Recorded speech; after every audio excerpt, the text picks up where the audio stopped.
Hello दोस्तों, channel पर खुश आमदीद। आज हम बात करने जा रहे हैं एक ऐसे अजीम शख्स की कहानी के बारे में जिसने दो दुनियाओं को जोड़ा और एक वसी सल्तनत को एक नई शक्ल दी। Kublai Khan. आपने यकीनन उसके दादा मशहूर ज़माना चंगेज़ खान के बारे में सुना होगा, जिसने तारीख़ की सबसे बड़ी ज़मीनी सल्तनत कायम की। लेकिन वो कुबलाई ही था जिसने इस विरासत को लेकर उसके साथ कुछ वाकई गैर मामूली किया। वो सिर्फ एक और मंगोल फाते नहीं था, वो एक ऐसा मुदब्बिर हुक्मरान था जो खुद को सिर्फ एक जंगजू से ज्यादा समझता था। वो तबाह करने नहीं, हुक्मरानी करने आया था। तो फिर उसने ये सब कैसे किया? अपने दादा की मौत के बाद, ताकत की सख्त जिद्दोजहद के बाद, कुबलाई ने अपनी तवज्जो चीन पर मरकूज कर दी, उस जमाने की सबसे दौलतमंद और तरक्की याफ्ता तहजीब। जनूबी सोंग सल्तनत की फतूहात बेहद खूनरेज थीं और कई दहाइयों तक जारी रहीं, लेकिन इसके बाद जो हुआ वो कुबलाई की शख्सियत को वाकई मुनफरिद बनाता है। हुकूमत संभालने के बाद उसने मंगोल रिवायात को जूं का तूं नाफिज करने के बजाय चीनी सकाफत और निज़ाम हुक्मरानी को इख्तियार किया।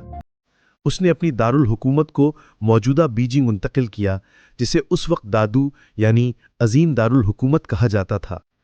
ये फैसला तारीख का टर्निंग पॉइंट साबित हुआ। कुबलाई खान ने खुद को नई युआन सल्तनत का बानी करार दिया। सोचिए जरा, एक मंगोल जंगजू चीन का शहंशाह बन गया।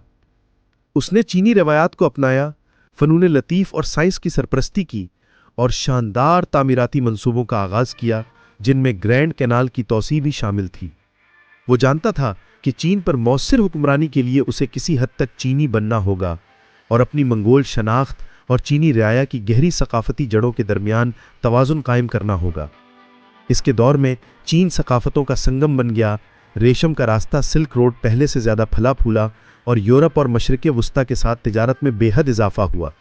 इसी दौर में मार्को पोलो चीन आया और कुबलाई के दरबार में खिदमात अंजाम दी और फिर यूरोप वापस जाकर एक ऐसी शानदार और तरक्की याफ्ता तहजीब की कहानियाँ सुनाई जिसने यूरोपी दुनिया को हैरान कर दिया। कुबलाई ने कागजी करेंसी मुतारिफ करवाई, यकसा डाक का निज़ाम कायम किया और मजहबी रवादारी को फ़रोग़ दिया। लेकिन उसकी बादशाहत मुश्किलात से खाली नहीं थी। जापान और वियतनाम पर उसके महंगे मगर नाकाम हमलों ने ख़जाना खाली कर दिया और बहुत से हान चीनी कभी भी हकीकी तौर पर गैर मुल्की हुक्मरानी को कबूल नहीं कर सके।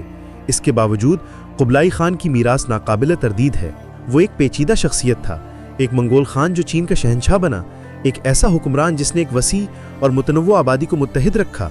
अगर आपको ये तारीख़ी सफ़र पसंद आया हो तो लाइक और सब्सक्राइब करना ना भूलें।